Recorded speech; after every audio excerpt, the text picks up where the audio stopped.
Hello everyone, welcome back to another episode of Paranormal Central, coming to you live from the central part of California. We're in a town called, don't laugh, Fresno, California. I know what you're thinking. What? Fresno? Losers? Well, no, not really. My name is Jeffrey Gonzalez, and I am the host of Paranormal Central with my co-host, Alan Thomas. Where are you? Good evening, everyone. And we are here tonight, and we are going to be talking about, well, what else? The paranormal. I mean, simple as that. We talk about everything here on our show. The latest stuff that you are now listening or hearing about in the past week, we're going to be talking about that. Stuff maybe that that had happened a long time ago. And we are going to be talking about just, Bigfoot, some UFO stuff, some crop circle stuff. We're going to let you hear some audio of some 911 calls of Bigfoot that happened a couple of years ago. We're going to let you hear that. I'm going to let you hear that actually at the end of the show because my intentions are to scare you. That way when you go camping like Emerald, it's gonna it's gonna scare you. That's my intentions are totally. Too late for me, man. You're already scared. So. I'm already scared. So, all right, hello everybody. If you are now watching us on the live stream at paranormalcentral.net, thank you. Or if you want to listen just to the audio, if you are trucking around the country in your 18-wheeler or a vehicle, you can go to artbell.com and listen there as well. We have a lot of followers as well on the artbell.com network, and we want to thank you and say welcome to Paranormal Central. If this is here for the first time, we thank you for being here. And hopefully this is not going to be your last, because we have things happening here in the future that's going to knock you out. We are going to be filming some episodes for a TV, let's say a talk show. We're going to be on TV next Sunday on the Destination America Network on the Monsters and Mystery Show. They're going to be basically talking about an incident that happened here with Alan and myself up in the mountains, and that's going to be very cool. So as we get to the end of the show, we're going to talk about that a little bit more. So, all right, I am excited. A lot of things happened this past week. A lot. As you guys all know, the California crop circle that appeared in Salinas, right around Salinas. And again, we're gonna talk about that. But first, we're gonna get into Bigfoot. You know what? When I say, before we bring in Danny next time, I'm gonna have an audio with Bigfoot screaming. That way, we can scare everybody. Danny, are you there? I'm here. How are you guys? Good, man. How's it going, Danny? Danny Valderrama. Danny is gonna be doing our Squatch report, and he does it every Sunday.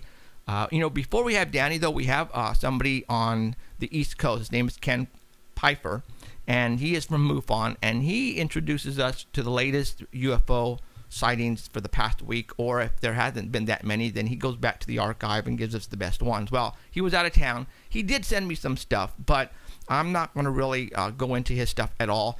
I like it when he does it because, he knows more about it. I can read it off the screen, but it's like, nah, I would rather have him do it. So I'm going to let him do it next week when he comes back, and then we'll go from there. But right now we got Danny on the phone, and Danny sent me over some pictures before the show, and right now, if you are listening on the artbell.com, you could probably watch them there.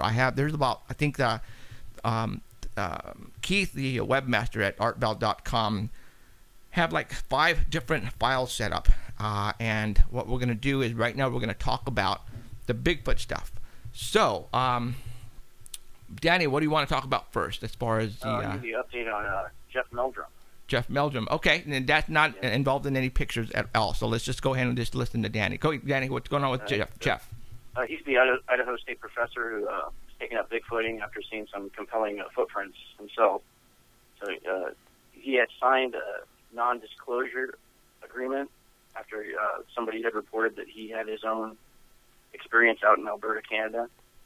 Now we're getting word that it was a habituation site that he was at in Alberta, Canada. And what a habituation site is kind of like where we go. You go to the same spot continually.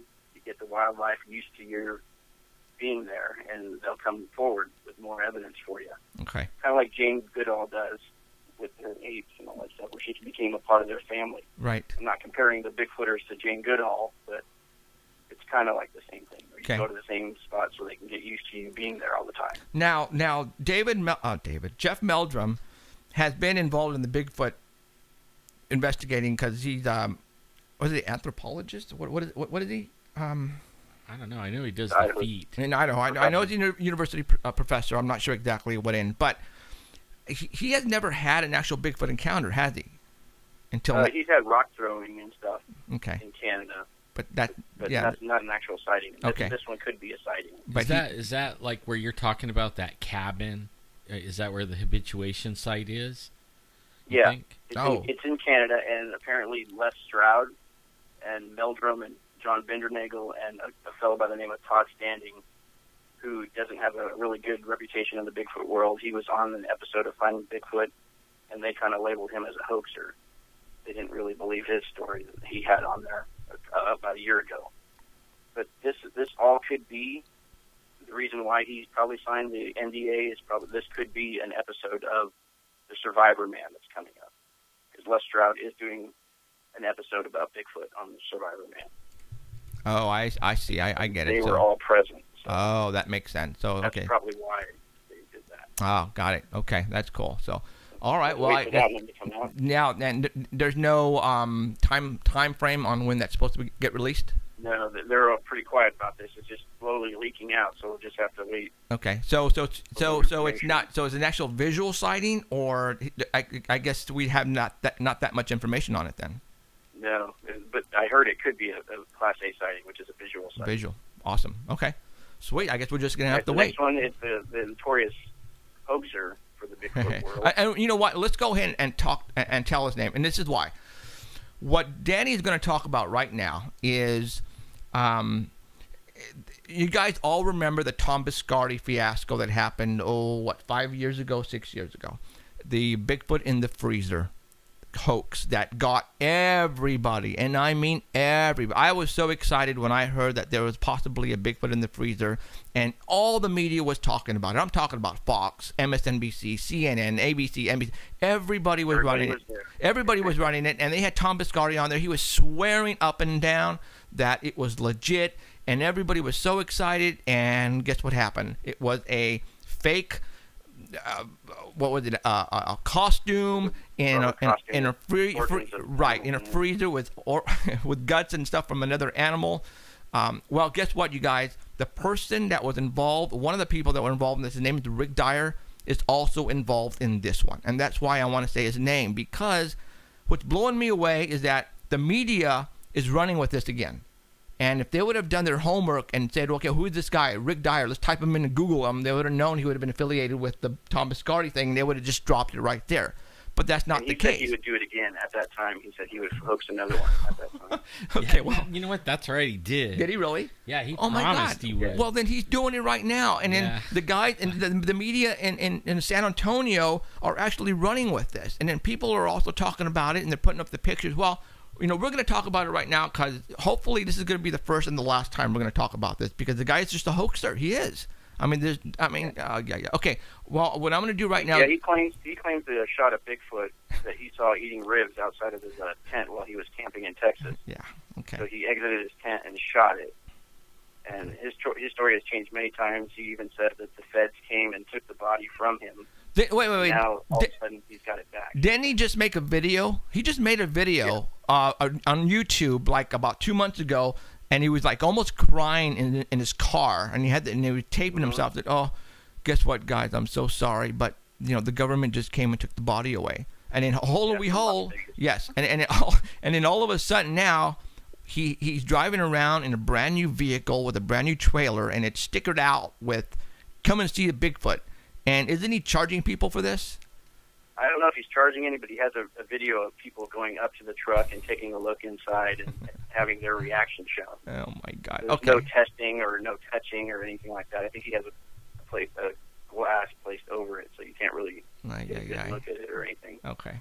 Well, I'm gonna go ahead and show people what photograph you want me to see put up. His story has changed. Put up one of the different pictures of the faces, because these are all the stories that he's told.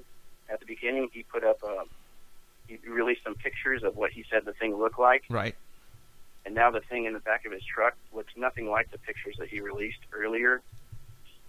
He said they pretty much have no hair on their face, and the one that he's releasing now is what pretty much the whole face is covered in hair. Yeah, I mean, I'm looking at now. I've got the photograph. If you guys are on artbell.com, we are right now looking at the photograph that has the 5 photos or face of so-called Bigfoot right now. The 4 on the left, everybody, is what I'm thinking. Okay, the one on the right is the dead one that he says that he has right now in his trailer. Okay, underneath a plastic coffin or whatever, being protected. If you are looking, if you look at that one closely, if you look at the full body picture, it looks like it has a T shape on its chest, and he says that he had an autopsy done on that. Okay, well, see, if he really did, that would be all over the news. That would be big news. Yeah, and it's like this too. Even somebody said that if this guy has an actual Bigfoot, well, I can tell you right now, the authorities, I'm talking about the men in black and the government and the feds, would have already seized it. I mean, if he's driving around in a trailer, trust me, they would have pulled up in machine guns and they would have taken it away from him. And that is nowhere, and that hasn't happened. Why? Because everybody knows it's a fake. Okay, so what I'm going to do right now is I am going to put up okay, so we had the ones with the pictures. I'm going to post up right now the one that has, it's now in a glass plexiglass, I guess, protector. You know, the glass case doesn't go lengthwise in the trailer; it's sideways. Okay, so see that now. Look at that box. The box is only going up to the waist. Okay, see, that doesn't make any sense. Full body. Yeah, because that trailer to me looks like a 4x. I'm thinking of a 4x8 or a 4x10 trailer. I used to own a black enclosed trailer, and that's exactly what this guy has. And that trailer, compared to the vehicle, is not very big. Sasquatches are different sizes. I mean, I'm looking at the upper body right now, and it seems that this is a very, very large one. And if he has it sideways inside the trailer, the box ends right at the chest. Yeah, then what did he do? Cut the body off and had the other half in the back of the trailer? I mean, well, he cut it in half and has the rest in the back. I heard that a lot of the people that were like his platinum members or whatever, I heard, and and one of them like his vice president of Team Tracker, they all are turning on him now. And starting to tell the truth.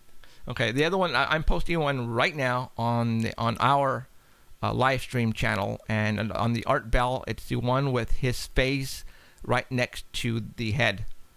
That's Mr. Rick Dyer, by the way, and there is a pretty good color photograph of the actual Bigfoot.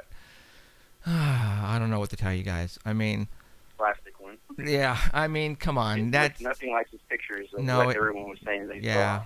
I mean, and he already said he was going to pull another hoax. I think I saw some place where he's charging $129 if you want to see it. And that, I know he's charging, if you want to be a member of his group, he's charging to be that, so you can see more pictures of the body. All right. Okay. Well. Okay, guys. This is all just like the Minnesota Iceman that happened in 1968. Okay. Maybe he could only afford to make half of it. What I'm going to do is I'm going to put up the Minnesota Iceman photograph right now, and the one that I am posting on live stream is the one of the body that's in a freezer. Now this is the Minnesota Iceman. This came out a long time ago. A long time. Actually went to the is when they first brought it out. I'm sorry. What was the date? At the Fresno Fair. It was in 1968, and this one looks more believable. Yeah. It was 6 feet tall. It was a male.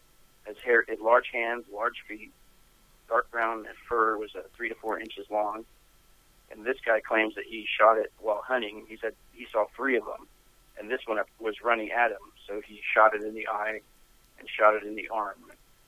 Now, Alan just said this particular exhibit actually came to the Fresno Fair. that right? When I was it traveled to all fairs. In the 70s, early 70s, Uh-huh. I went in. I paid like $1 to go and look at it, and I mean, you could walk by and you actually saw it then? Yeah, and you could see the fingers and everything. It looked real. I mean, it looked real, really real. But I hadn't seen a Bigfoot at that time. Right. So you didn't know what to think about it. No, the guy who actually shot it has been dead for about 10 years. Mm-hmm. But he had told the story that when he first killed this, that he was told to make a replica of it and show that for a little while to gauge the public's reaction on it, and also in case the feds wanted to come after him and arrest him for shooting a human being or something because they didn't know what it was. So there's 2 actual bodies of this. One, the real one that they're saying doesn't show the teeth, and the fake one does have the teeth showing. So I don't know which pictures you have. Okay, right now, right now the one I just posted on live stream, and you can see it on artbelt.com, is the one where he has his head, or I'm sorry, his arm and his hand over like part of his face, and it's laying.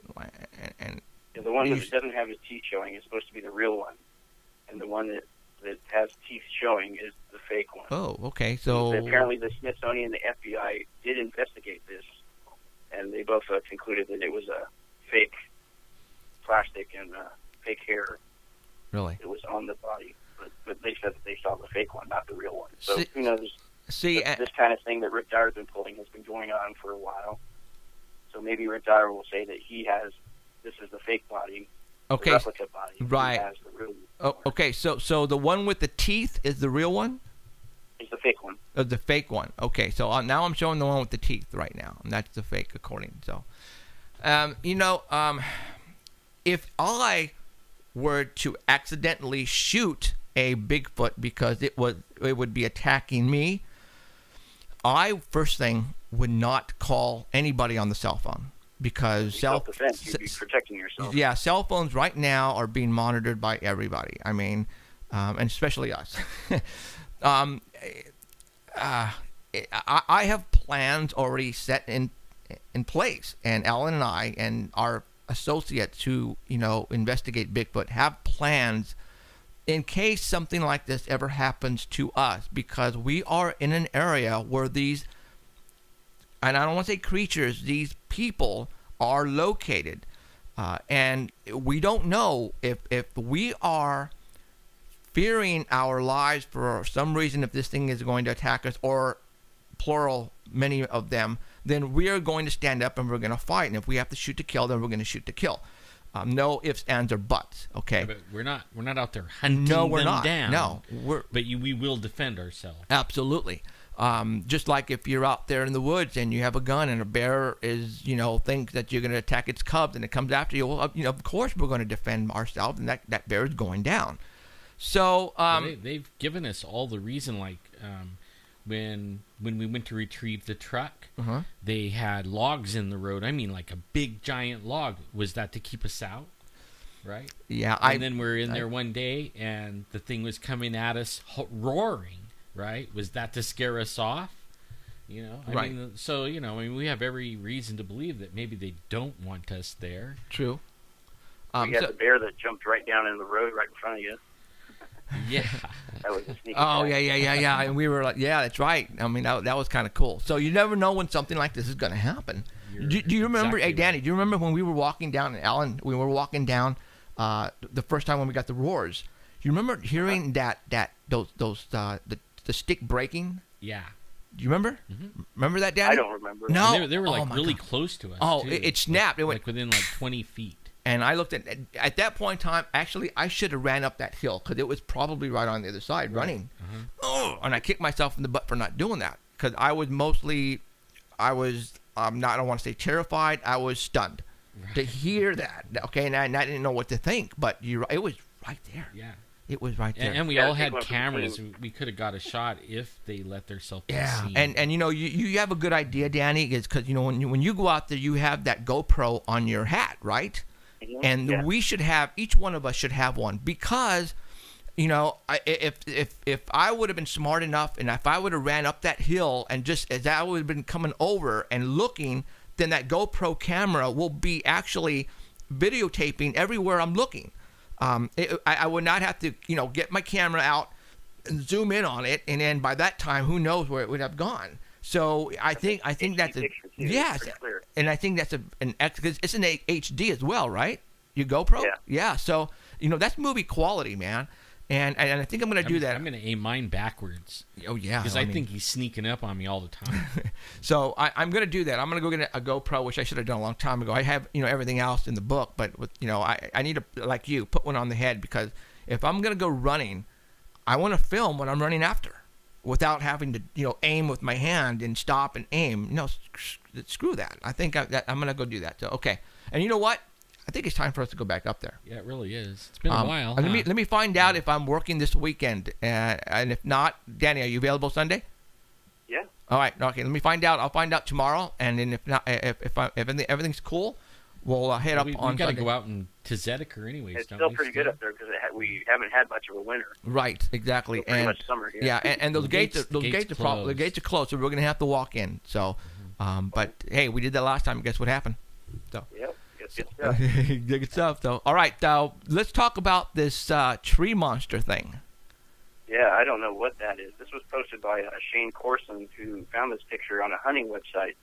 He goes onto the hunting websites, the forums, right, just to see what the hunters are reporting. Because if they're not Bigfoot hunters, they don't really know what's going on. They don't really know about rock throwing and tree breaks and all that stuff.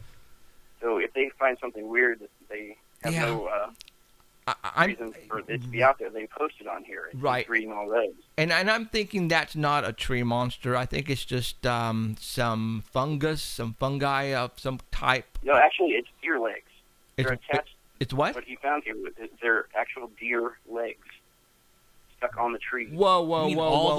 Deer legs? Whoa! Time out. What? Yeah, that's why he was freaking out. He posted it on here, and it's a visual picture of deer legs attached to a tree, and they say it might be a hunter's way of keeping track of all his deer kills in that area. Holy smokes! But the reason why they don't think it is because it's 15 feet high, and there's no real way to get up there. Okay, it could still be a hunter keeping track, but it's like this is cool. It's a Bigfoot hunter, not a human. Okay, hunter. this is cool. I did not know, and you kept this from me, Danny. You didn't tell me they were deer legs. That's cool. I wasn't going to tell you that. That's awesome, dude. You're blowing me away right now. Okay, this is cool. They think it's bones. The bones are dug into the tree because there's no way that they're attached up there. They're not just hanging up there. They're stuck in the tree. This is cool, guys. All right, you guys are watching this on artbell.com, and I have it up on live stream right now. Yeah, where but Danny is just telling me that these it doesn't say where it is, but people are some saying that that's the way teens mark how many deers they kill, but most people have never seen anything like that. I have never seen anything like this. This is my first. That's why I'm stunned right now. 15 feet high. How are you going to get up there? Yes, and the only way I can do it is with my gaffs when I climb to place the cameras. But deer hunters. Well, I take that back, because if there are deer hunters out there, they actually position themselves very high up in the tree, and they have ways of doing that. Yeah, but who's strong enough out of all of us, and even everybody we know, who's strong enough to stick the bone into the tree to hold it there? Okay, now, you'd have to drill it. Okay, now I'm looking at. Okay, so you're talking about they break the legs at the hips. Is that what you're? I mean, I'm looking right. Probably have to. You have to break it in the spiral to have a point on it in order to stick it in the tree. Well, they twist them off. I found many legs twisted off. I mean, deer legs just in the woods, and they look like they're twisted off a deer. I mean, I don't know how many times I've seen that. You have to have a sharp point on it. This is really cool. Yeah. I've never... Okay, you got me, Danny. Awesome. This is awesome, Danny. That's Thanks. awesome. Yeah, this is my first on this one. So I want to find that and see it for real. I was thinking about that. We need to keep our eyes open. Yeah, we do. This is very cool. Okay, wow. And we should go over to the apple orchard and look around. Dude, there were so many bones over there. We need to put some cameras. I need to go buy a couple more cameras, and we need to go up there. I mean, we can go up there right now, right? There's nothing going on up there. Okay. I heard who owns that. Who? Dan Gamble. He's the one that bought that. Really? Yeah, I don't know him personally, but he's the one that owns that over there. And I probably gave away a secret spot now. Dang. No, I doubt it. But maybe there's a way we can contact him and see if he has any Bigfoot activity. Do you think he would say anything? He might.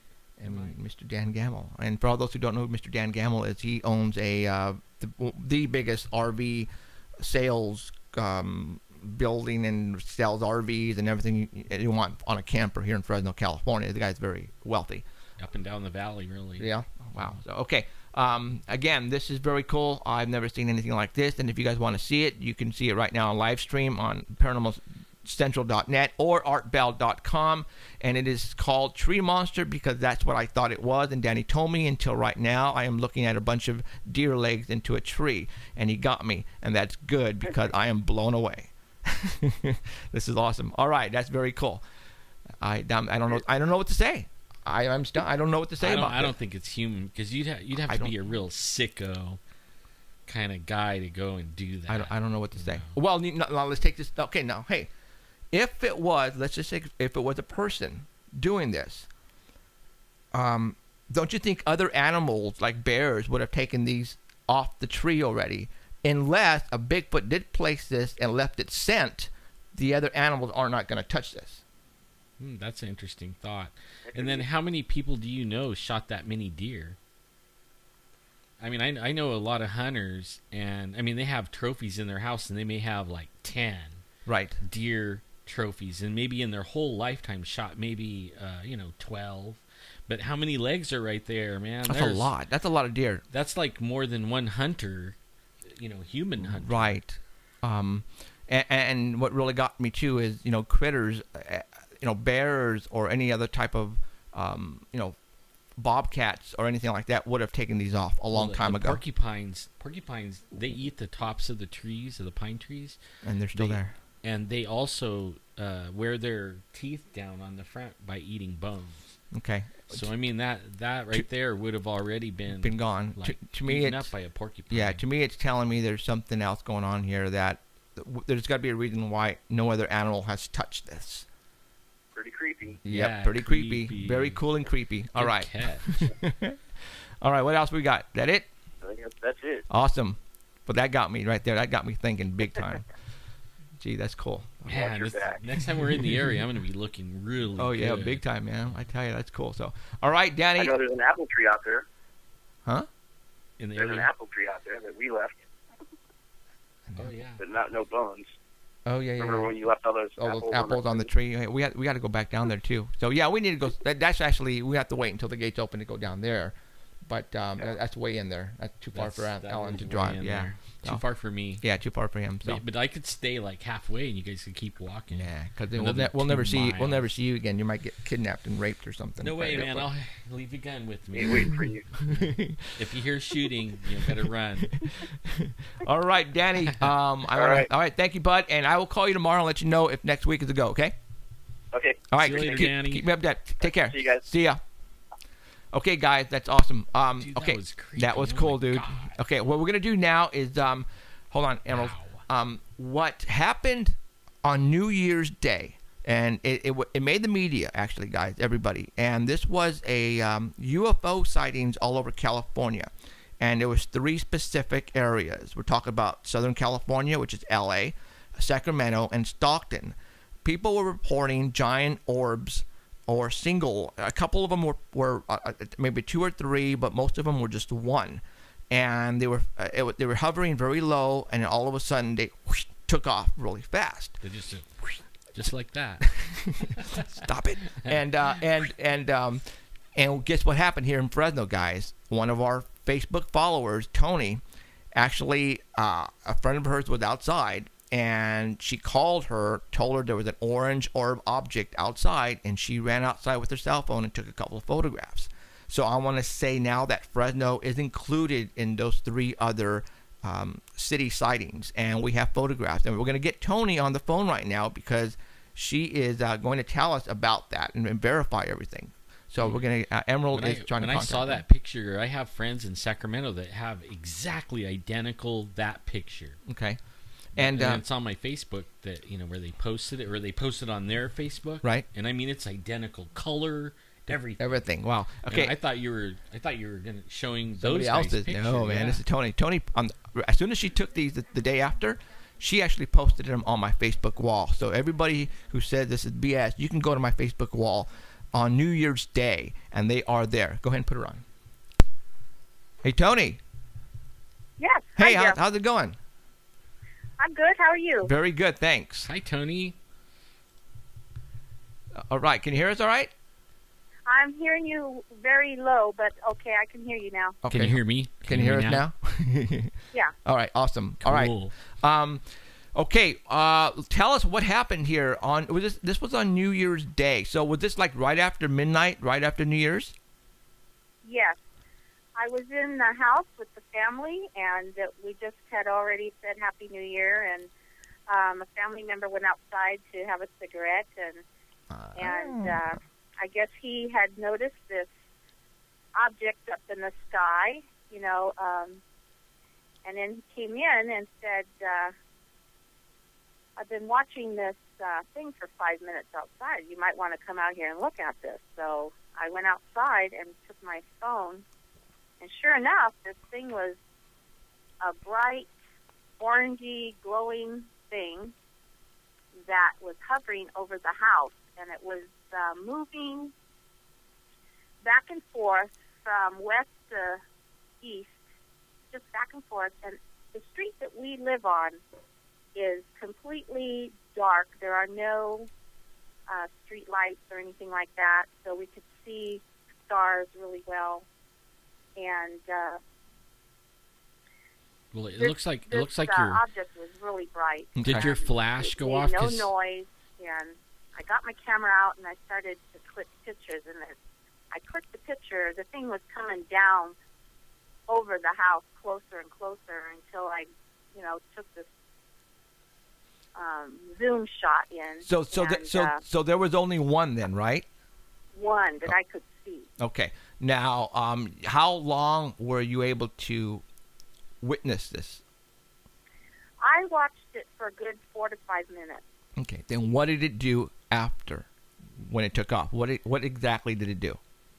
It just disappeared. Like now I have a question. Did it go? Did it go like that? Did all of a sudden did the light just turn out and that was it, or did you actually see it swish away? No, it streaked across. Boom. Ah, it streaked. Okay. Gone. So okay, which way did it go? North, south, east, or west?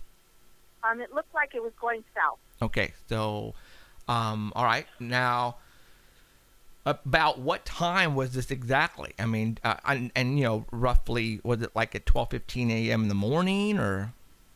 Yeah, it was. I checked my camera what time I took the pictures. It was 12:12 a.m. Perfect. Okay. Very interesting. Now, for all those, I'm going to go ahead and you can see these photographs on artbell.com. Right now, the one I have posted or up on our screen at paranormalcentral.net live stream is a small. It's the furthest one out. So right now, what I'm going to do now is I'm going to put up the closer version. You know what's cool about that picture you just showed? We're showing it had. A lot of people take pictures, and there's nothing in the foreground or background or anything in there to give you an idea of the size of it. Right. But there's limbs in that one and leaves and stuff, and it's perfect. It gives you like an idea of how far and how big and all that. Yes. Like what do they call it? A reference point. Right. Yeah. A reference point. Now, perfect. I have. Well, I know this was below radar, so I know it was just above the trees. We have these big pine trees in the house, in front of the house, and I know that was just a little bit above the trees, so it was not too far. Not too far. Okay. The next image that we have up for all those on artbell.com is the zoom in image, and I see structure of the light now. It's more like a rectangular, oblong. Yeah. Okay. Now, I couldn't see the defined shape of it because the brightness kind of, just kind of overpowered. It's very bright. Yeah. It's so bright. Okay. I was just getting a little nervous because if it started to do anything other than what it was doing, I was going to go in the house. Now, the person out there that was having a smoke break that saw this first, was that person he there? watched it for a good 5 minutes. Too, now, he said it was way up there. Now, it was just coming down closer. Was he there when it took off? Yes. Now, he was there, my grandson and myself. What did he say after it took off? What did he say to you? He just said that's incredible. Because I didn't hear one one bit of noise. It was so quiet, so silent. It was just amazing. We thought maybe it's a helicopter. Nope. No. And then maybe we thought it was a plane, and nope. There was no sound whatsoever. And a lot of people right away when you say or put up a photograph like this, especially the one at the farther distance, they automatically say it was a Chinese candle. But you cannot say this about this object because it took off at a high rate of speed. I'm sorry, Chinese candles don't have engines on them. That and they burn out way before 5 minutes. Yeah, that's true. I mean, they usually like flicker out way before 5 minutes is over. Okay. And, I'm visiting my daughter in Berkeley, California right now, and she just got done telling me on New Year's Eve she went for a bike ride. She belongs to this East Bay Bike Party. They have these riders that go bike riding, and they get done around 11 p.m. As a segue into what we were talking about, the UFOs on New Year's and a crop circle that appeared on December the 28th. Now, this was before New Year's, obviously, December the 28th. Now, I'm pretty sure everybody has heard about it, especially if you're on Facebook. And we were just notified today that a company is going to come out at 8 o'clock p.m. tonight to confess that it was their doing on creating this crop circle that appeared in Salinas on December the 28th. Now, what I want to do, though, is, okay, let's just say, for example, they do come out and say, yes, we did it. It was promoting our chip, a new chip that this company is just invented, I guess, just made, and it's a promotion for them. They're at the Las Vegas Electronics Convention. And that's one of the reasons why they say they did it, to promote them out there. Okay, that's cool. I can live with that. But when this occurred, and when I found out about it, just like everybody else, they were really we were all looking at this particular crop circle, and a lot of people came out and said, "Oh, no, it was fake. Somebody did it. Yada yada yada." And you know what? I never even put the stupid crop circle thing up here. Well, it's whoever did it. Oh, well. It was well done. I mean, yeah, it was. It's not like usually when a man-made one is made, it's real cheesy looking. You could tell. Right. Now, even Emerald walked in and we said, the crop circle. What'd you say, Emerald? I thought it was fake. You thought it was fake. And a lot of people, right away assumed, yep, it was fake. As a matter of fact, Whitley Strieber came out and pretty much said, you know what, it's a company, a chip company, and pretty much said, you know what, it's fake, and pretty much called everybody a name. Well, you know what, let's stop right there. What went into this crop circle, there was a lot of time invested in building it, for one thing, and it was a lot effort into putting in a lot of different type of clues. And I don't want to say clue about the chip that this company is coming out with, but clue about other stuff. And I went and I researched the internet, and I was listening to other people who were doing exactly what I was doing, is going in and try to dissect the crop circle and see what clues were left in this particular crop circle that would be, it's something like this comes out. You want it, it's like a puzzle. You want to go in there and you want to take it apart. Say, I want to be the first one to figure out what it says. Well, that's what everybody was doing, and that is cool, because that's what investigators and people who have interest in crop circles do. Now, let's talk about. Let's get into because I have a lot of notes here about this particular crop circle. And my wife Cheryl and I, we were listening to some things on the internet, and she was also on the internet, and we were finding some stuff out that wasn't making any sense to us. And let's talk about this company, the company's name, and I have it written down. It's a weird name. It starts with the N. NVIDIA, I believe it's called. NVIDIA. They are. And it's spelled N as in Nancy, IVIDIA Corporation. They are an electronics corporation, and they put out different type of chips. And I think this chip is for a camera, a particular camera. Now, again, they're going to come out at 8 o'clock Pacific time tonight, and you can go to their website and probably watch their broadcast or blog or whatever, which is cool and everything. But let's talk about when the crop circle was found and all the things leading up after that, and the clues and all the stuff that are involved in this crop circle, because I want to tell you what's involved in this crop circle and what I found and what a lot of other people found. Now, I'm not going to sit here and say I discovered all the stuff that I have on my paper here, that I discovered everything. No. The only thing that I figured out was that the planets were in the 1 and 9 and 2 o'clock position, and that is it. And that's all actually documented. You can go back on my Facebook wall. When I put this the day after, I actually said that in my wall. But okay, so we're gonna get into it. Okay, if you go look at the crop circle, and you can go and type in, you can go on the internet right now. It's a square with a round circle around it, and in the middle of that square, there's a lot of bumps. And somebody said those bumps were Braille, and professionals came out and said yes, the Braille reads 192. Okay, fine. So now we got a 3-digit number, 192. Then I was just looking at the outside circle around the square, and there's 3 other circles, different sizes, that are like around this large circle. And I said, boy, those could be planets around the solar system of some kind.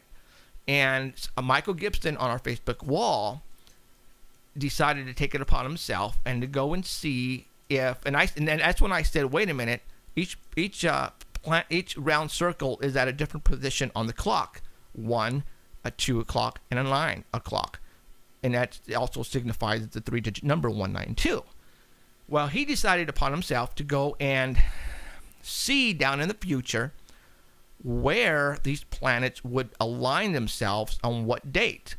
Well, he was a couple of days off. What somebody said is that since this crop circle was founded on December the 28th, go 192 days out from December 28th into the future, and the date comes up July the 8th, 2014. Okay. That's where these actual planets are going to be aligned at that particular time and day. All right. That's a lot of effort to put into a crop circle so far to publicize a chip out of their company. And Alan did say something. Emerald, can you do me a favor? It's hot in here. Can you turn that off? Yeah. He said something that really made sense to me. That, this chip is not going to be made public.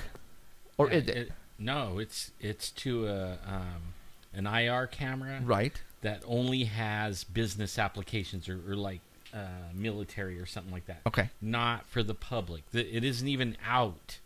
That's a prototype. Okay. So, all right. So, this multi-million-dollar company that is going to be releasing this chip, which is not out yet, decided to go and do a crop circle, and all of a sudden make 192 a number. Now, from what I understand, this chip has the 3-digit number 192 involved with it somehow, and I think I have it in my notes, but we'll talk about that in a little bit. But so far, now we have, the date, 192 days out. We have the planets. The planets that are going to be in the same position 192 days out on 7/8/14 are going to be Earth, Venus, and Mars. Okay, I'm just giving you those 3 planets. Okay, now let's take it a step further. Well, the first thing I saw was a computer chip. Okay, when I first saw it, and then when I first saw that they said the Braille was 192, right away I thought of a computer IP address, 192. And I was trying to figure out the computer IP address, like maybe it had something to do with the website that chip is going to be at. But I never could get a website, out of the numbers. Okay. But I did find that particle number 192 is the Higgs boson, is the God particle that they just found. And I wondered if that had any kind of relation. Okay. You know? I was okay. kind of So tripping on that. see, and that's what we're trying to say here is that, you know, people are looking, okay, the 3-digit number 192, what does it have to involve with this chip? Well, we're coming up with a lot of different scenarios and you know, definitions for the 192. Like you just said, the God particle has the 192 involved somehow. One of the network media news stations in, I believe it was Bay Area, actually went all out, and they actually hired somebody to go in and see if they can read the Braille, and they came up with a bunch of numbers, you know, 192, 192, B as in boy, 192, 1, yada, yada, yada.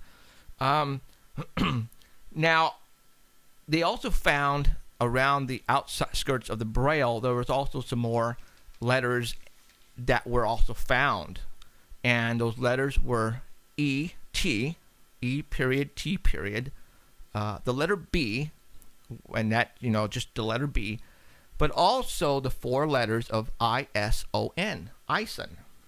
That was also in that particular outskirts of the Braille.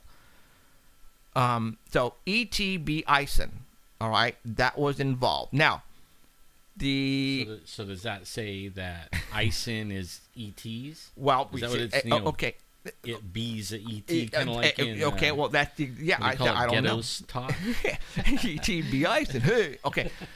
Now, the company of the chip, why would they include all this? It just, maybe they decided, you know what, let's just give something for them to go after.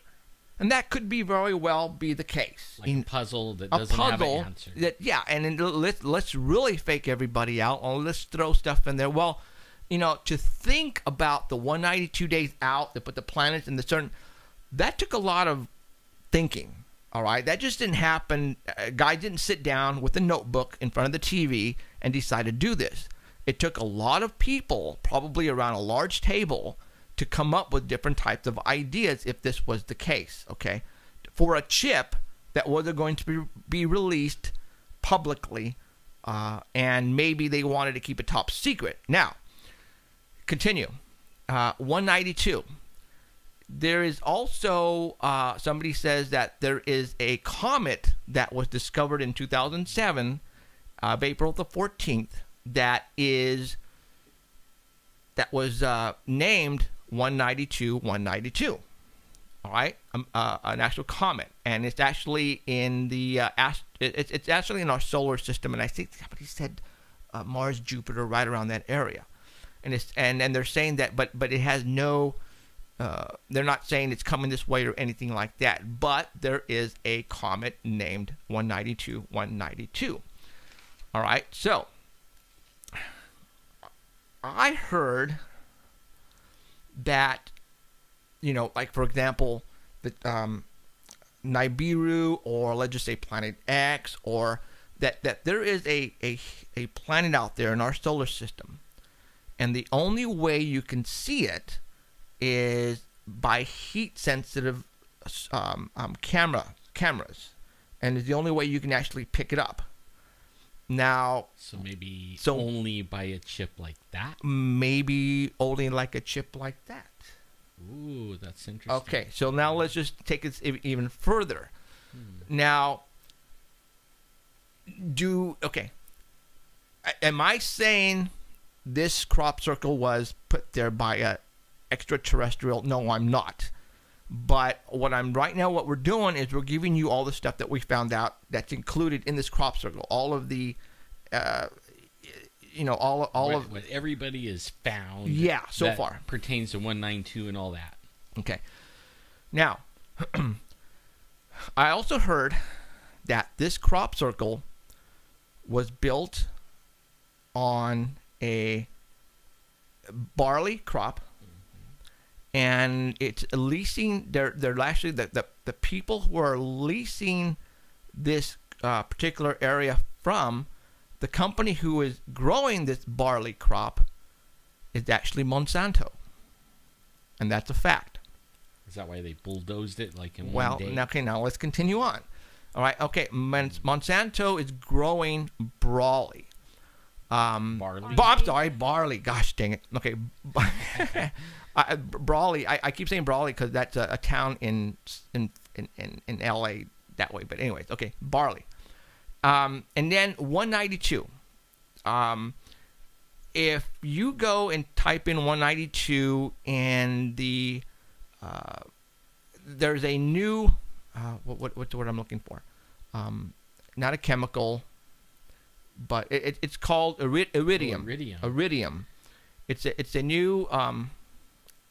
You're talking about the video game? No. I'm just talking about the actual iridium 192 that they had just come out with at the table of chemical. All right. And you know that. What was it? What's her name? She found that iridium 192, that is the one that's missing. Okay, the government lost some uranium, right? Okay. To make a dirty bomb, and that is the exact stuff that's missing. That's missing. It can make a dirty bomb. Iridium 192 is missing. Okay.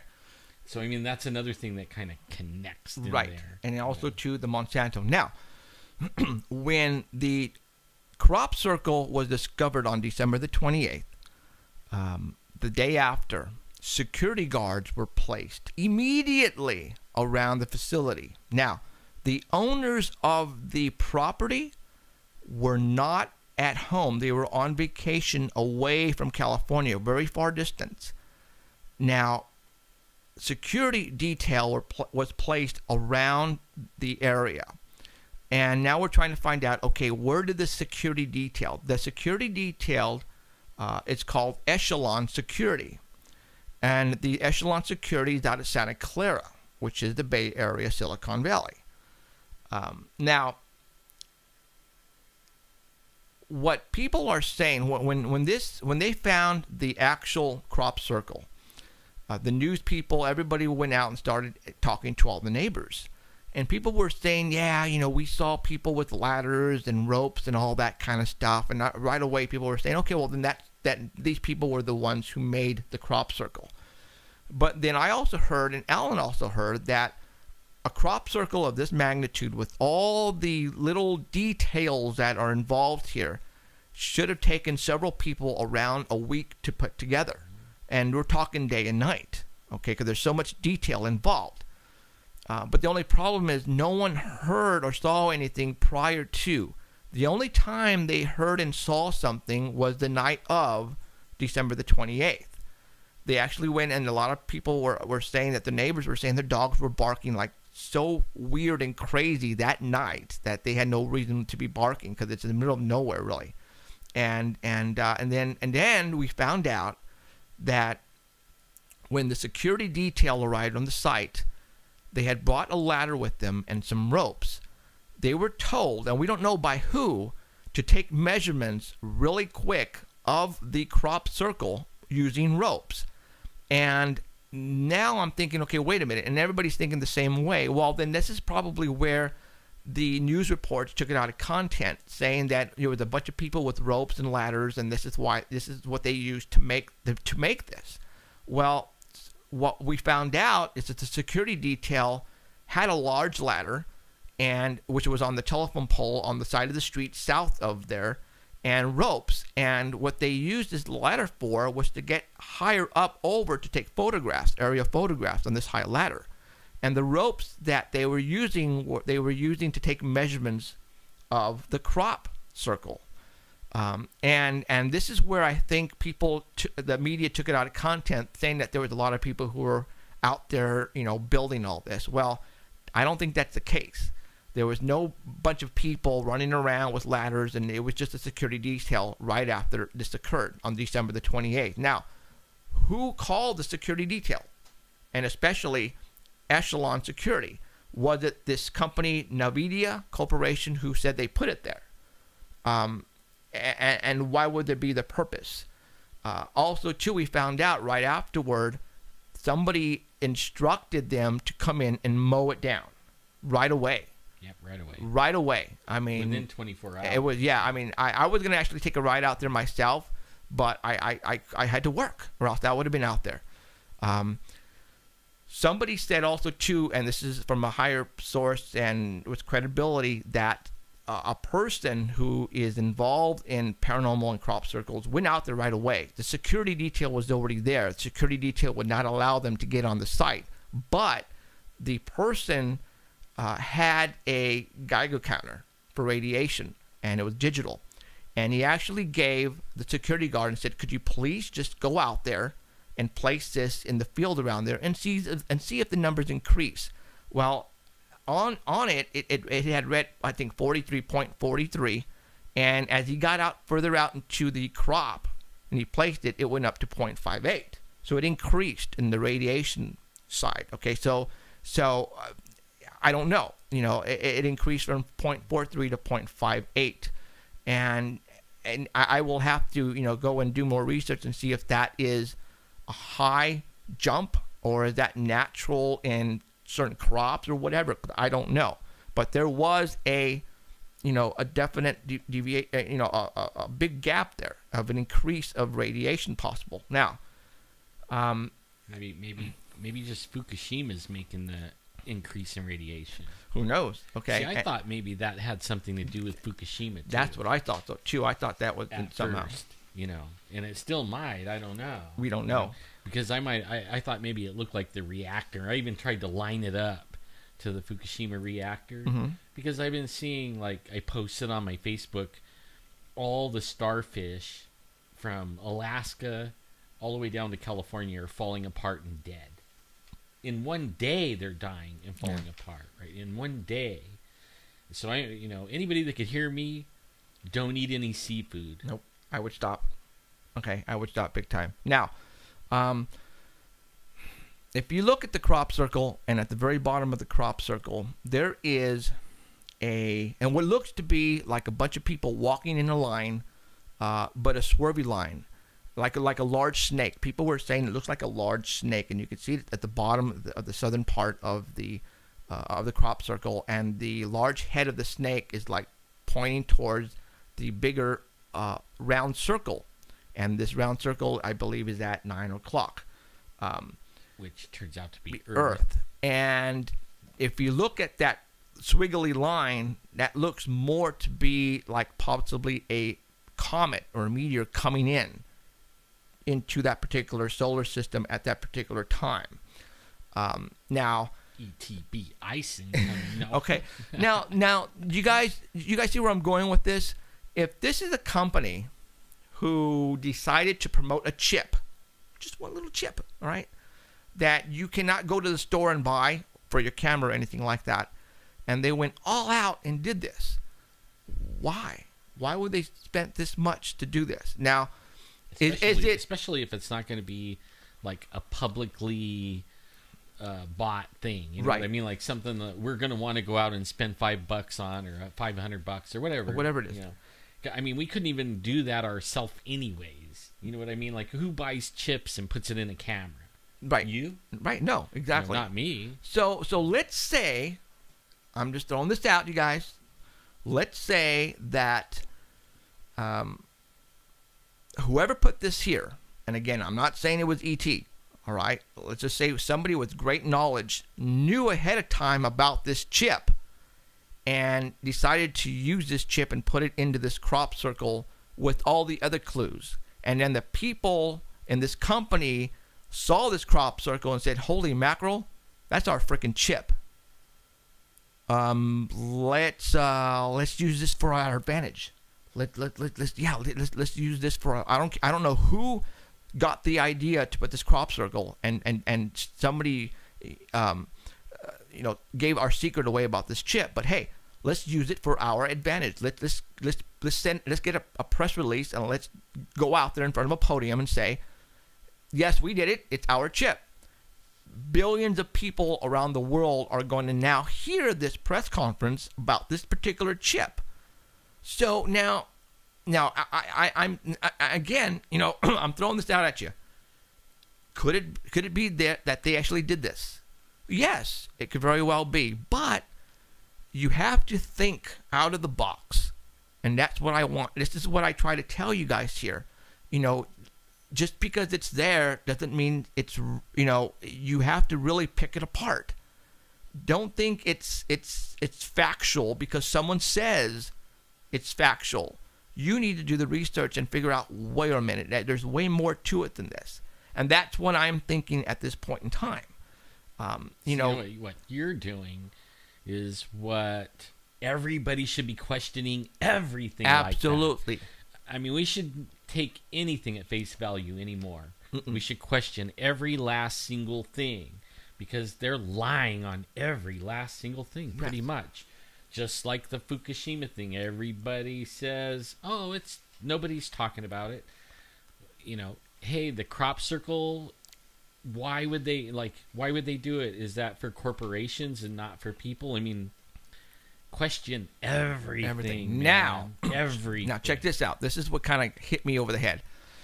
We were coming back from the coast last night. I went to go pick up my family, and I have my iPhone, and I can actually Bluetooth it to the stereo, and we can listen to stuff via speakers. And I had a certain person that was talking, describing the actual crop circle. And then he goes, and then when this person said Iridium 192, my son goes, wait a minute. He goes, that's in my game. And I mean, what are you talking about? He goes, Borderlands. That's actually in the actual game. He says Iridium 192 is something that it gets released into the atmosphere and gets into the plants and starts it starts contaminating people. And I looked at him and I almost crashed. I said, what? He goes, yes, it's in my Borderlands Xbox game. And for all those who are into those games, you guys are probably going, oh my God, you're right, Jeff. As a matter of fact, everybody right now, go type in Iridium 192, and usually what's going to come up is the frickin' Borderland game. So at that point in time, I said, okay, wait a minute. I said, how many games are there, Andrew? And he said, there's 1 and 2. And I said, okay, well, is this maybe possibly a advertisement for the maybe Borderlands 3? And he says, no, I haven't heard anything on it yet. And I went in and I went searching, and I didn't find anything. But, again, I just found this out last night. In the game, where, who releases this? I don't know. I would have to go in and play the game, and I hate playing games. So he was supposed to come out and write me up exactly the story on this particular game. But he's too busy playing the game. He's too busy playing other games. But it's Iridium 192. It's like a very bad chemical that gets released, and it starts, killing people and contaminating people, and that is part of the game. I'm going, what? And I'm going, okay. And that's what I'm trying to get at, is that, right now you're probably hearing this for the very first time, and we actually are telling it here for the very first time. Everybody else did not get this at all. But this is also a scenario in a game called Borderlands, and you're hearing it here. Borderland 1 or Borderland 2? I think it's a combination of both. They're both in there. So so you are getting this here first, guys, and we're making it. So no one else is talking about this particular game with the Iridium 192 and the chemical and all this kind of stuff. So it even talks about the food supply, water supply, and all that, I believe, in the game. So I'm going, what? So I'm going to have to really do some more research on this game, and I'm going to probably have to have him get in and really write down the sequence of the game and how much of this Iridium 192 is played in this game. So stuff like this, okay, guys, now this is another part of the puzzle that you have to input it and see, well, wait a minute, okay, is someone trying to tell us something? All right, is somebody trying to tell us something? All right, now, I don't know. But what we're here is we're telling you and we're giving you all this information about this crop circle, so that way you can make your own decision. Am I telling you guys that ET built this? No, I'm not. We're not even saying Monsanto built it or the company that makes chips built it. Yes, but it is funny that that this barley, I believe, also had iridium planted with it, if I'm not mistaken. That's what somebody was saying, that the iridium is somehow being grown with this barley, and Monsanto is using it in the crop. And I'm like going, okay. Okay, you see where the chemical? It's a metal. It's a metal. So well, you're saying they're using it. They're using it. They're using it in the barley to grow it, and that's why. And see, you have to take. Well, that would make the. But now, Geiger counter, read higher. Read higher, exactly. Okay, exactly. Now, this particular barley, guess what they're using this particular barley for? They're feeding it to the cows. And then ultimately we eat it. Yeah. Okay, you guys? Yeah. Okay, so... I had a dream. This reminds me of a dream I just had like 2 nights ago. Uh-huh. I mean, it didn't have any 192s or anything in it like that, but I was shopping, and there was police, like, policing the store, and I don't know why, and I don't dream, okay? Normally I don't dream. When I went up to the register, I had to give them my driver's license, and then they scanned my driver's license, with like you do your bank card. Right. And immediately when they got the information back, they said you can't have this and you can't have that, and they were taking stuff out of my card and saying that I wasn't allowed these certain healthy things, and they were taking it out. Sounds like Obamacare. Oh. I mean, it was just a dream, but I mean what you're talking about with all this stuff kind of remind me of that dream. Well, and I haven't figured out my dream yet either. Now, it's again just what I just said right now. You guys should have been right now. Should probably all have said "whoa," like I did last night. Whoa. I'm going "whoa." All right. So was it that this company? I don't think so, guys. I really don't. These guys who designed this chip, this company, is probably going to take advantage of this crop circle big time. Now, since it's out there, they probably were going to debut it at the Las Vegas Electronics Show, or maybe keep it up in the wraps. I don't know exactly what the chip does. I do. I researched that. Okay, what do they do? It's a CCC. Right, for security. D chip. Camera, okay. Right, and it actually it's not one that's on the market right now. Okay. It just looks like it. Okay. Okay. It resembles one. The image. Right. Okay. And supposedly, this is the part. Supposedly, somebody that designed that chip came out and said, "Hey, how did that get there?" Because that's like on the drawing board. They're not even making it yet, right? I mean, so they were tripping out that CCCD chip actually was out in a field. Okay. See, and that's where I'm getting at then. If that's the case, because I didn't know what Alan just told me. I didn't know that. If that's the case. And everybody knows what a CCD camera. Yeah. Not everybody, but only that's a security camera. Right. An infrared security camera. Now, so is this the one that looks through your clothes and all that kind of thing? I mean, is this new state of the art? Good question. Something? Yeah, good question. Can it see invisible? I don't know. Yeah. You know what I'm saying? And then this is where the solar system and the comet. 192 is the frequency that it can see. I don't. Iridium. All this. I wonder if iridium's makes part of the chip. It could be. Now, also too, what really what the date, July the 8th, 2014. Everybody right now needs to get on their cell phones, go into the calendar, and type in 7, and mark that particular calendar, because I want to know what's going to happen now on that day. What was the date? The 8th? July the 8th. July 8th, 2014. What? Nothing. No, Okay. there's a date on the phone. I think it's July 27. Yeah. Yeah. Opening or whatever. Opening. Did everybody? Let's go ahead and put that. I'm going to go do that right now. Did everybody get that? Actually, when this came out, Danny actually sent this out to me. But what I'm going to do is I am going to. What is July 28th, 2014? It's Monday, July 28th, 2014. Oh, 27th. I'm sorry. 27th. Wrong day. Yes. Let's try it again. What is July 27th, 2014? It's It's Sunday, July 27th, 2014. Opening gates of Hades. What? Are you kidding? Did everybody say that? Let's try it again. Wait a minute. What is July 27th, 2014? It's Sunday, July 27th, 2014. Opening gates of Hades. Like, what the heck? Okay. Yeah, Now, we don't have a show that day, right? No. No. This was actually this was actually another date, 2013, and I don't remember what day it was, but you can go. This is on my iPhone, everybody. You can do it on your iPhone, but you have to say what is July 27th, 2014, and then this will come out and it will say that. But somebody also found out that you can do on a special day in 2013, and it says the same thing. Okay.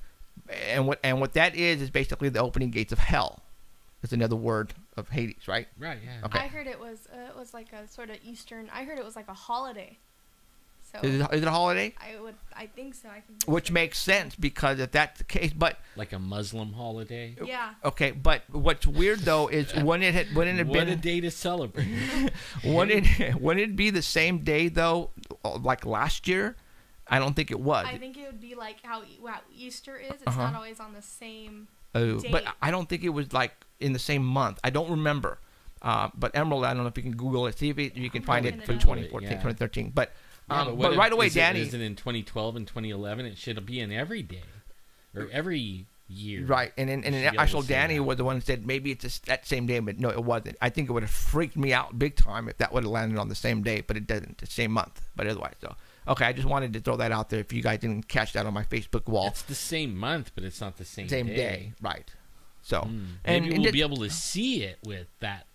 Well, you know, I think this chip is going to play a big part.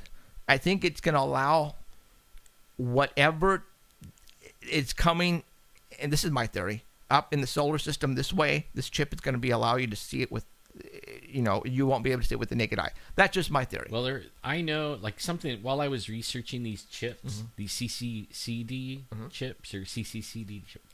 Anyways, the big telescopes that they have huge ones. That's how they can look at the sky on a monitor, and they use these chips in the telescopes. Even the one what's the one that's up there floating in the atmosphere? The Hubble. The Hubble has one of those chips, and the bigger the chip, and the more elaborate. And the more it has like a frequency range, like some of them see all the way in the IR and then all the way into the ultraviolet, and so that they could see things that we can't see with our human eye. I mean, you might really be onto something, and that might be made for a telescope even.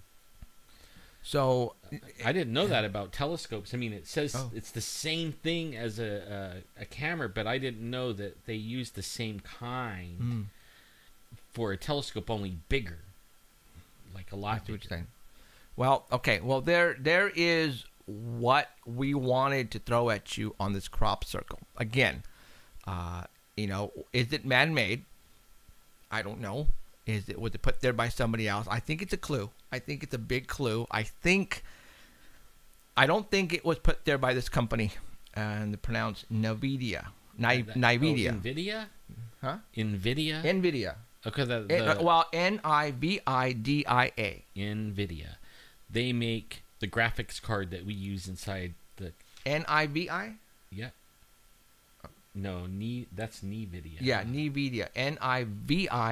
NIVIDIA Corporation is the one. Are you sure it's NI? Yeah. NIVI. If you Google it, it comes up with that company. Yeah. Huh. I wonder if they're like part of that, because that's what the NVIDIA makes. They call them GPU, CPU. For the graphics and other that's things. what this company does too, GPU. Matter of fact, this is a brand new GPU that just came out, and it's using this chip or something like that. I don't know. Well, I'm going to look into it. Okay, look into it. So I'll let you know. All right, cool. All right, so there's where I want to go with this crop circle. Again, you're going to be able to hear tonight, 8 o'clock Pacific. They say, somebody in chat says the chip is ET. I think all the chips are ET. What do you mean ET? I think that, for millennia, we rode around on horses, and we didn't. I mean, we had to carry torches, and just only a while back they found electricity and they started flying, and then all of a sudden somebody invented the chip. And the first computer, with the biggest computer like that you carry in your pocket, the first one that had power that actually didn't ever have that much power, was as big as a football field or 6 football fields. And now you carry one in your pocket that's probably 10 times the power of the very first most powerful computer.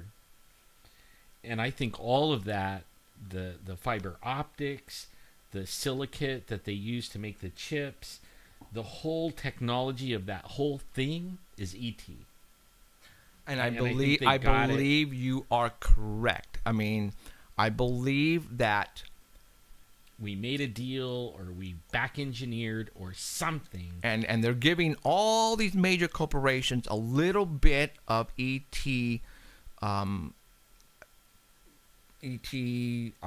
technology. Thank you. ET technology, and they're giving it to everybody. I believe like Boeing got a little bit. I believe like AT&T got a little bit. The military gets a little bit, and they're allowed to take it and run with it. And for some dinero, money. And it's all about the money. Oh, it's all about the money. And I actually believe that there is technology that they have that we don't even know about, that our government keeps. And I mean, it doesn't even leak it or anything, so that it can maintain this power that it has over the whole world. Just like the aircraft that's flying around right now. That you're absolutely correct. The triangle craft that you cannot see, that we see ever so often. Yes. And I think they have this technology. It's ET technology. Yes. And they're not even telling. That's why they're so like blasé about like some secret things going to China and stuff. They really don't care because they have something 50 million years in advance of that, right? But they're still scared of the ETs. Yeah. Oh yeah. Because with the ET technology. And they can take us out if they wanted to, like that. I believe. Right. Why they didn't, I don't know. Right. But maybe that's a clue right there that they might. So who knows? So okay, well there you go. That's all I want to talk about in the crop circle. I did this to make you guys think, and to make everybody thinks about it. Think out of the box. Everything. You need to think out of the box. Nothing is as it is right in front of your face. I always say you have to think out of the box. Use common sense. And take it apart and research it yourself. And I'm hoping you're going to do that. You're going to hear about it on the news tonight. ABC, NBC, CBS, Fox. Everybody's going to cover that press conference from that company about this chip. They're going to come out and they're going to say, it was us. It was us. We fooled you guys. It was about our chip. But remember all of the clues that were involved in this crop circle that we just gave you. All right. What did they have to do with the chip? That's all I'm going to say. Well, it's cool is now everybody that listened to this is way informed. Way more than the regular person that's out there that's just been reading bits and pieces here and there on Facebook and what they hear on the news. And you'll be able to listen to this message. We don't even know what it is. And have more of a critical thinking when they're listening to it. You know what I mean? Yes. Big time. And it's going to be fun to hear this information. Right. Okay, now what I want to do is I want to get involved in a little bit of Bigfoot. My favorite subject. I was working at the Fresno airport a couple days ago, and I was walking through the gift shop like I always do. Because they always have killer knickknacks and different things in there like that. And they are starting to carry, and they have been carrying stuff for a while now, Bigfoot items like shot glasses and mugs and some magnets, some refrigerator magnets. And I am going to post really quick on the screen, but they have a shot glass, and it pretty much says, and I'm putting this on my screen, and I'm sorry I didn't send it to start about because it was just a gimmick type of deal. I just wanted to talk about this really quick. But this shot glass has a picture of Bigfoot on it, and it says Bigfoot Country, Yosemite. All right. So, the Fresno airport is now pretty much telling you that Bigfoot is up in the mountains of east of Fresno, up in the Yosemite, basically national parks. And it's actually They're true. That's right. And that's exactly right. It really is. So I was talking to the cashier, and he said somebody actually came in and was doing a documentary about Bigfoot, and they said, you guys should really carry, stuff on Bigfoot. And the buyer said, okay, and went out and purchased some stuff. So I don't know what the real story is, but there you go. I just wanted to show that to you. It's cool. When you go in the airport, they actually have sequoia redwoods in the airport. Oh yeah, it's awesome. I'll have to take the pictures and show them everybody next time. I always trip out because they call it the FYI, Fresno Yosemite International, right? It didn't come up there, did it? For your information, no. Oh, now FYI, there isn't hardly no international flights in there. Right. So But, okay. What I want to do now is. See, that's a delay. That's why. Yeah, big time delay. Okay, what I want to do is I want to play you a couple of audio. And this is from YouTube. This is from, I believe, 2007. What I want to do is everybody who are in their house and listening, I want everybody to lower their lights. I want to make it spooky. So what I'm going to do in here is I'm going to go ahead and I'm going to do that. What this is a 911 recording out of San Antonio, Texas. And you probably heard this, I don't know, but it's been out there for a while. But, people who aren't into it like we are, don't really get to hear or see a lot of the stuff we do because we're constantly looking, all right? And this is what we do. And we come across some really cool stuff. And some really cool stuff you guys probably have never even heard of. Well, what I'm going to do is I'm going to play you a clip. This came in on a 911 call. In San Antonio, Texas, and the city, all right? There are a couple of homeless people who were basically living in, and I want to say the woods in San Antonio, but when I say the woods, we're talking just bits and pieces of the woods inside the city. What's better? Can't see. That's the idea. They can't see us. Good, thank you. So, okay, so now I'm going to go ahead and put our mugs up because that way you can see us get scared and stuff. Oh, they're still seeing a shot glass. Yeah. So, okay. Oh, let me get that out of there. So, okay, so what I'm going to do now, Rick, if you're listening, don't make comments on this one, all right? Okay. I listened to this audio many times, and I think this is for real. I let my whole I brought my whole family into my computer room and let them listen to this because it's good. It's good. All right. It really is so, good. If you guys are in your homes right now, lower your lights. All right. If you right now are en route someplace, if you're a trucker, make sure there's nobody behind you. No. This is really cool. This is really cool. I believe in these two homeless people, and I want you to listen what just occurred. And let's just listen. I'm just going to let it go. I'm going to turn off the mics, and I'm just going to let you guys listen. Okay, guys? I believe this 100%, obviously, because it's a 911 call. Now, they had a cell phone, and they probably went and paid per month usage, just like you go to 7-Eleven and buy, minutes and whatever. So they had a cell phone. All right? Let's hear them, and it's going to come up right now. So this is really good stuff, guys. Really good stuff. Again, turn off your lights in your house. I want it dark because I want you to listen to them on this 911 call. And here it comes. Trust me. San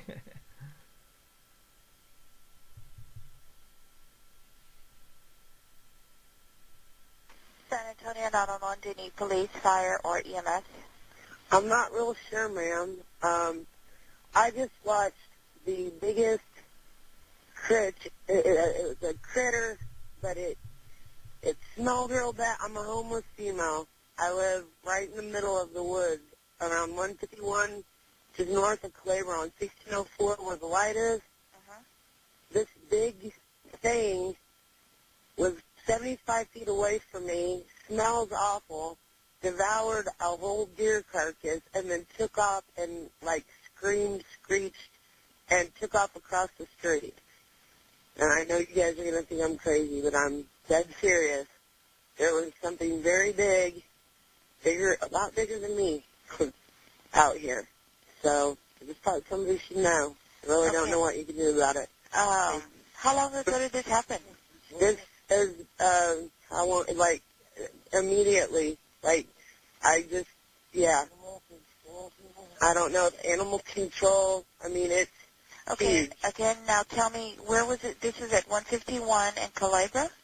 Okay, yeah, like, the light at 151, just up from Calabria on 1604, where 1604 split, and you can get off on the access road to Calabria, or you can take 151. Right. That light right there is, yes, right in there. It is a very large, hairy animal of some kind. Now, was it standing on 2 or 4? Or? Well, if I told you it was standing on 2 legs, you're going to think I'm crazy, but I'm serious. It ran off at breaking limbs and trees. And it kind of screech howled, and a very creepy, scary thing, because, like I said, I live in a tent in the woods, so You live in a tent? Yes, ma'am. I'm a homeless female. I live in a tent in the woods, and I just saw this freaky, scary, very large creature devour a deer and run off across the road. So, Okay. I don't know. Is there any way that we can have an officer contact you? Yeah, I guess it's this number. But I'd really prefer, like, animal control or somebody bigger than me. But I appreciate it. I just thought somebody should know that there's a very large animal in the vicinity. Now, the deer was walking around and... No, the deer was dead, and it got devoured. It was a carcass. Okay, and do you see signs of a dead deer, blood, or whatever? Actually, ma'am, I'm not gonna go check it out right at the moment. Is that okay? That's fine. It seems like I'm waiting for daylight. I don't own anything but a machete and a hatchet, so I'm kind of creeped out. I just thought, like I said, I thought somebody should know there's a very large something big enough to eat a deer and as a predator. Are you with someone there? Yes, ma'am. Did they see it too? Yes, ma'am. How about if I have an officer contact you guys out there? I'm not going to leave my camp right at the moment. I mean, if they want to come look at the light, she wants an officer to meet us. Yeah. Right, Carol. We're not leaving where we're at, is what we're trying to say. I'm a little bit scared, and it's raining, and I just want somebody to maybe check it out in the morning when it's not dark. Well, animal control, dude. What I can do right now is I can have an officer patrol that area. Which direction did it run? It ran across the light at 151, like towards the water tower on 2 feet, like my husband said. Something very weird. I just wanted to make a documentation and have animal control. Had you ever seen or heard anything like this before? No, ma'am. No, I've lived in the woods for a while. I've lived in the woods for 6 years. I'm going to tell you right now, I've lived in the woods for 6 years. I swear to God, I've never seen nothing like this. This son of a bitch was bigger than me. And it had a very odd smell. I'm 6'3". I'm 6'3". It's bigger than me. So, 6'3"? It's bigger than 6'3". Yeah, it's very large. I just carried the carcass off. Yeah. What did he say? He carried the carcass off. I mean, he carried it with nothing. I want to believe that it was a large cat or bear, but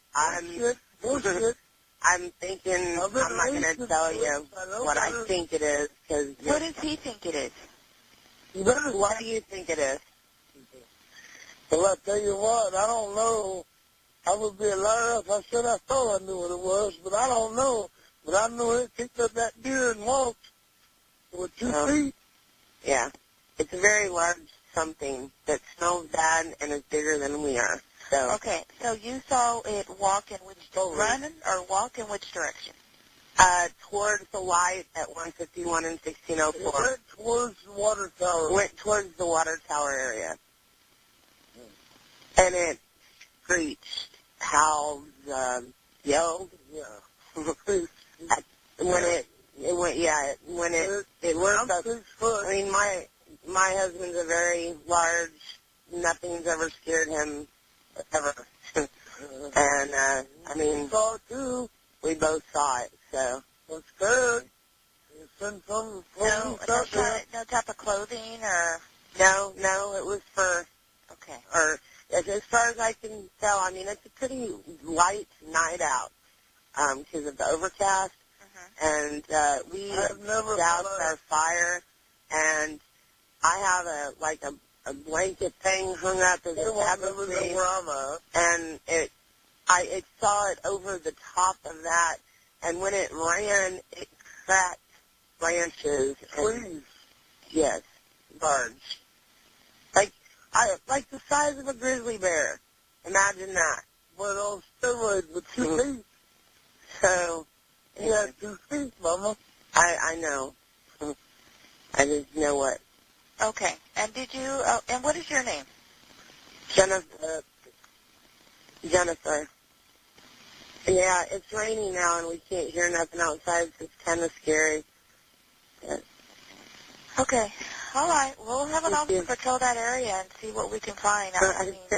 I know. I mean, you guys might be able to find something. Animal control might be able to find tracks or something in the morning. It's hard to find tracks on this area because it's not. She said she's going to send a patrol around the area. So, right. And yes, you can call. Okay, get the light and go. Get the light. Get to the light. And sound the siren. And sound your sirens. He'll come out of the woods and talk to you.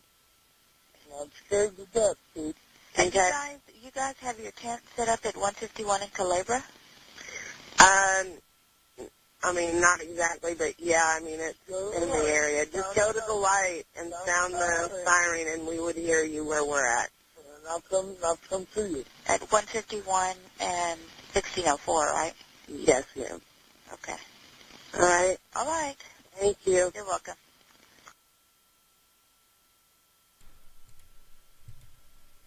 All right, everybody take that in just for a little bit. If that doesn't give you goosebumps, I don't know what will. All right.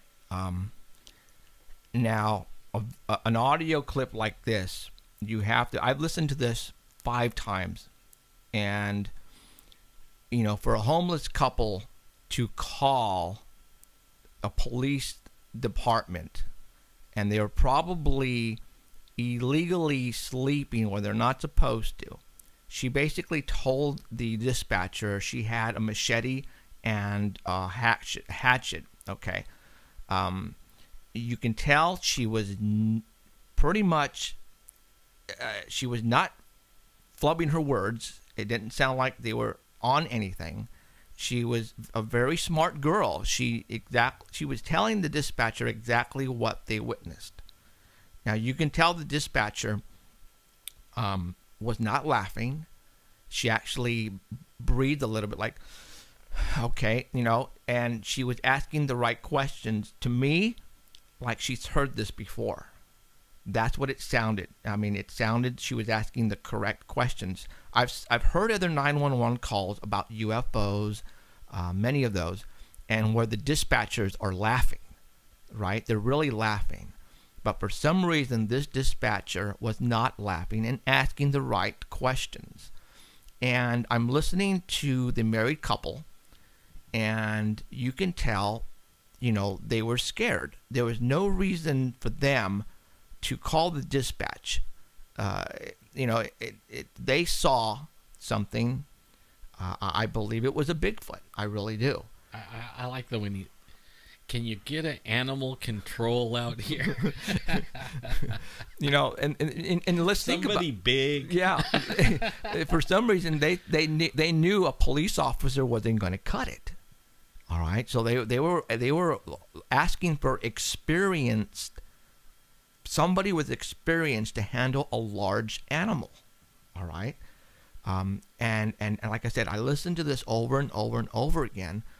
And she basically described to me a very large creature that was running through the woods, knocking down or breaking branches and knocking down trees. They both said that, guys. Now, trees could be, the circumference 5 inches, 6 inches. But if you know what we know about Bigfoot, they're 700, 900 pounds. For them to be running and all of a sudden all they need to do is just put their hand right out and it's going to bring down a good-sized tree with ease. Yeah, they twist them off too. Like yes, where we go all the time, where we got the roars and everything, it looks like total destruction. Yes.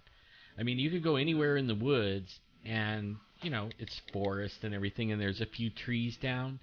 The area we go into, it looks like somebody ran through there and busted all the trees and knocked a bunch of them over. I mean, it is total destruction all through the whole valley. Yes. Emerald wants to go now. Right on. You can go with this. You can go with us. If we can go this Sunday, you can go with us. I'm going to be in Disneyland. So. Oh, okay. So it won't happen. I want to go to Disneyland. No. Okay. So you know what? There are Bigfoots at Disneyland. No, there's not. Yeah, there is. No, yeah. Don't do that. No. What's that? Thunder Mountain? There's a Yeti up in there. Yeah. That's scary. The bobsled. There's also one in the Small World too. All right, I'm gonna play for you guys one more. This is a very short one. This one. You probably heard this on a lot of the Bigfoot or paranormal shows. Actually, run this audio at the very beginning, the very short one. But I believe this is happening in Washington State, and I will just let you hear it. It's a very, very short one. Okay, the audio is a little bad on this one, but here we go. We're gonna try it again.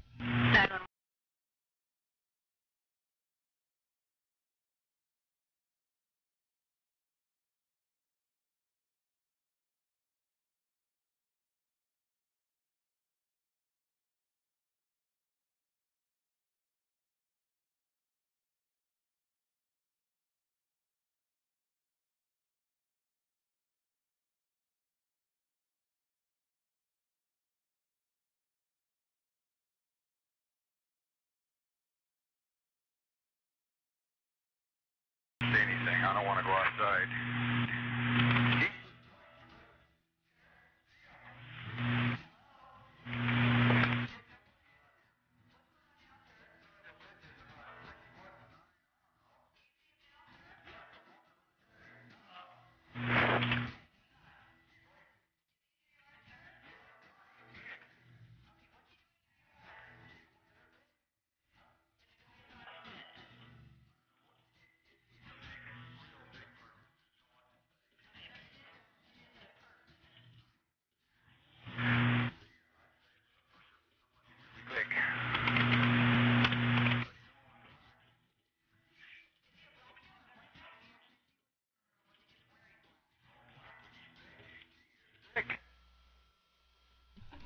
Oh, I love it. Love it. I'm getting goosebumps. I am, guys. If you what guys... I saw was big and black like that, and it ran, and oh man. That's sad though. I mean, if it killed his dog. Yeah. Well,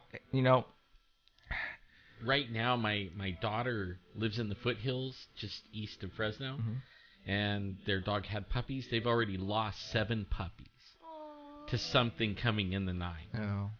And they don't know. She's saying she thinks it's a big cat. But was it last night? She wrote on Facebook she heard a bunch of metal bang, and the last puppy was, they have the mom tied up in it, where the puppies are, but the last puppy was at the door whining to get in. Why didn't they keep the puppies inside? They're not allowed to, but they have a lot of other animals. Did they look for any tracks or anything? Or I mean, I haven't talked to her since then last night. Right. But only that is something that the Bigfoot goes after, is the small animals. They're meat eaters, you guys. They're meat eaters. All right? There's no question about it.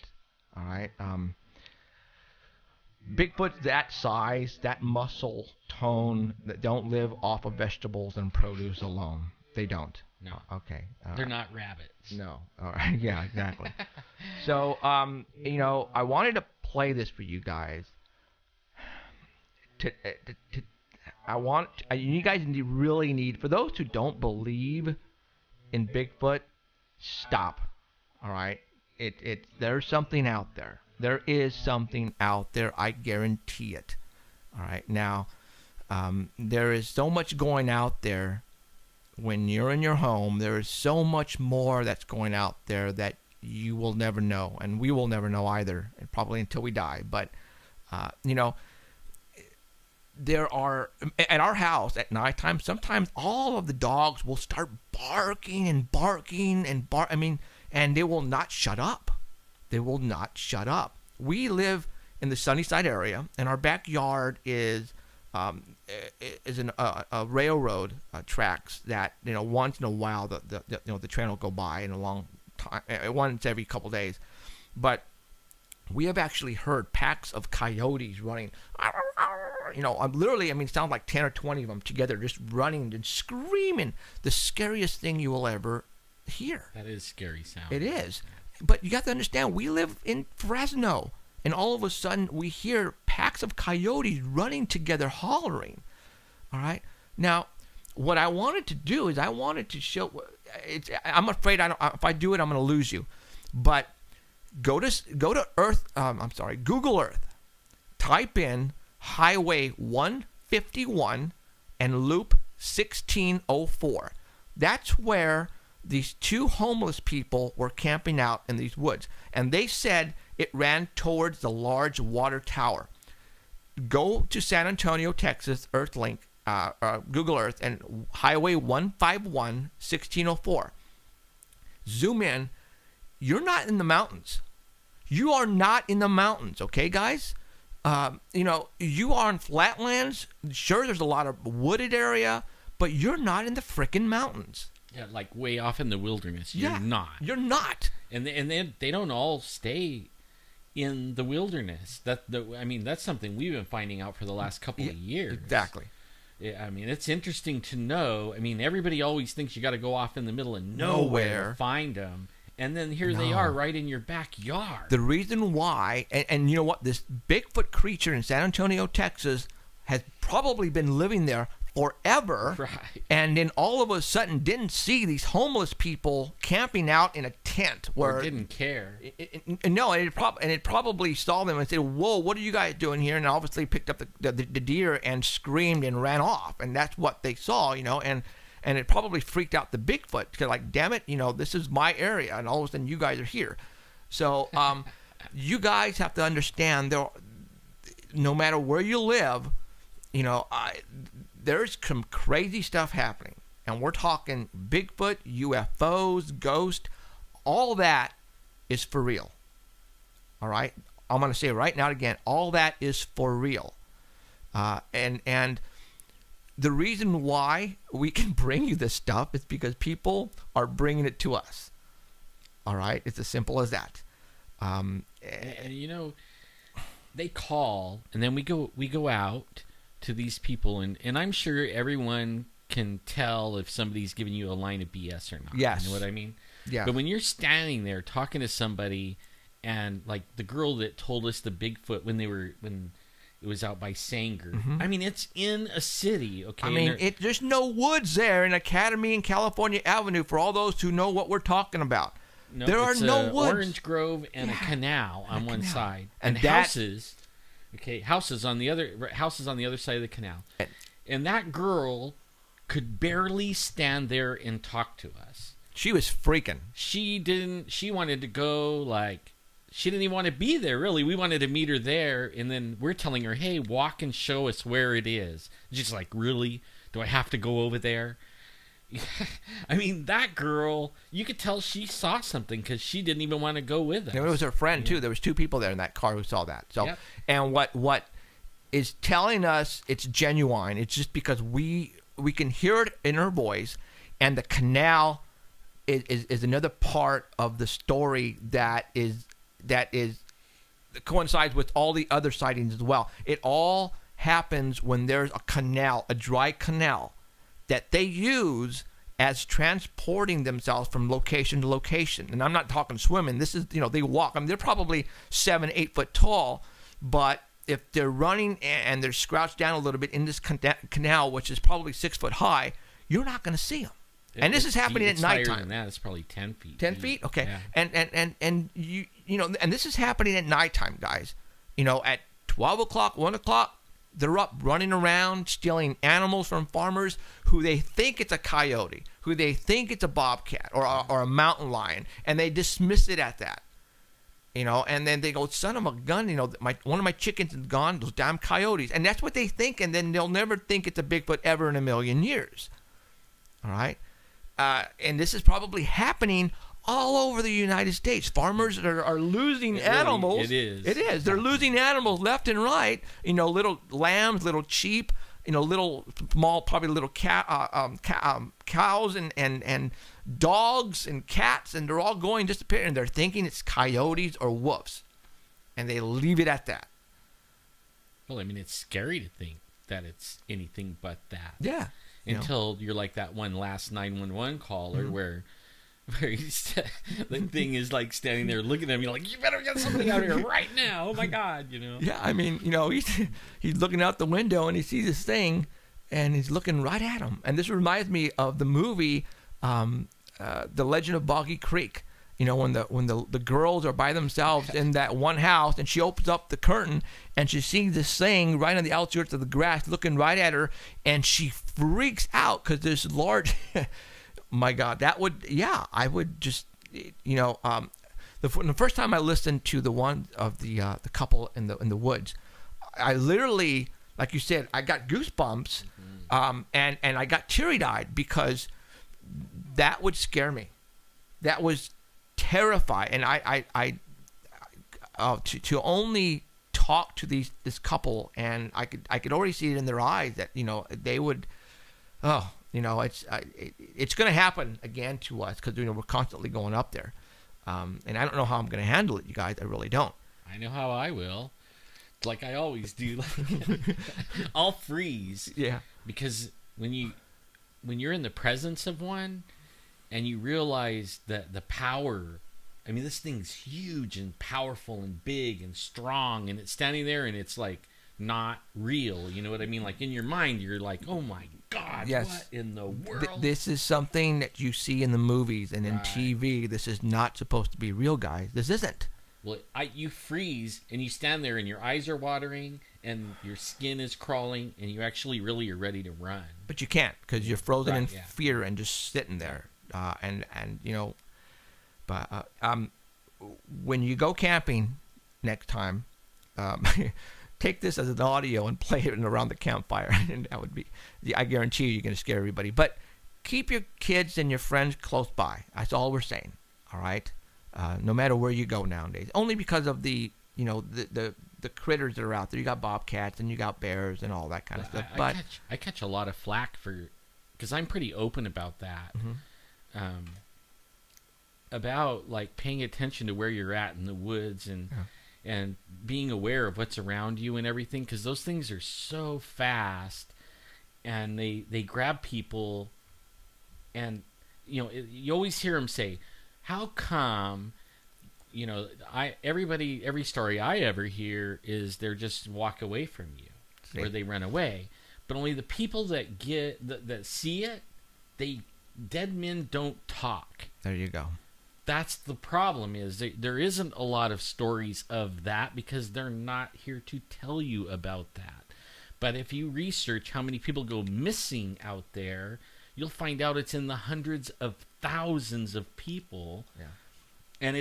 And that doesn't get reported either, because like in Yosemite, for instance, they don't want everybody to think don't go to Yosemite. Right. That will lose, the government will lose a lot of revenue, and that's not the case. Okay. All right, we got like 7 minutes left. So last thing before we leave is finally the episode on the Destination America channel, Monsters and Mysteries, is going to premiere for us next Sunday night. That is the one where they're going to be talking about the windows of my truck and Alan's encounter when he was young. Did you read the description? No, I didn't finally. No. It says Bigfoot Wars and Hellhounds. Okay. I mean, so when you look at the guide, look for Bigfoot Wars and Hellhounds. So this is going to be next Sunday. Depending on your time slot, it's we come on at 5 o'clock. So I believe it's at 9 o'clock Pacific time, and you'll just have to. And if you have satellite, probably going to be earlier.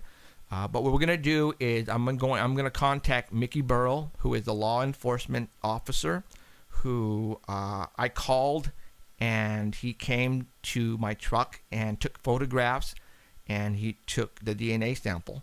I'm going to see if I can get him in here that day, and we're going to talk about the windows and the incident. I am not going to show you the windows because I'm going to let you, if you want to see, on that episode, I actually take out and I hold the window with the face on it, and they actually show it on TV. Let's hope. Did he tell you that they did? No. I'm pretty sure it is. Okay. So they're going to show that on TV. So if you want to see that, I'm not going to show it to you here. You have to watch the episode of Monsters and Mysteries on the Destination channel next Sunday. And they always get me like that. You think, like I thought they were going to show Cliff making the face on Finding Bigfoot, and he made the actual image that Jeff's talking about on the window, and then they didn't show it. So, well, if they don't, then following week I will bring the window out and I will show it to you. I will show it to you anyways because I still have the window, guys.